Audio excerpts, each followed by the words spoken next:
আজকে মনে হয় শরীরটা প্রচুর খারাপ লাগতেছে, প্রেশারটা মনে বাইরে গেছে, ডাক্তার কাছে চলো।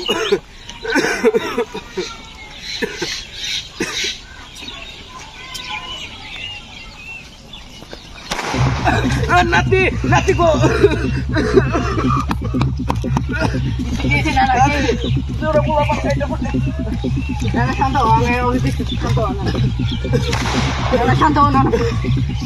ভাই ভাই আর গাইতে ফুটেন না ভাই, দেন ভাই আমার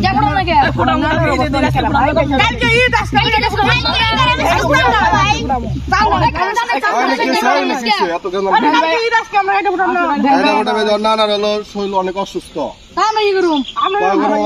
বয়স্ক মানুষ যদি কিছু হয়ে যায়, দুর্ঘটনা ঘটে যায়, তোমরা যে কাজটা করতো সেটা তো শব্দ দূষণ, এটা সমস্যা। তো আমাদের সমস্যা কি?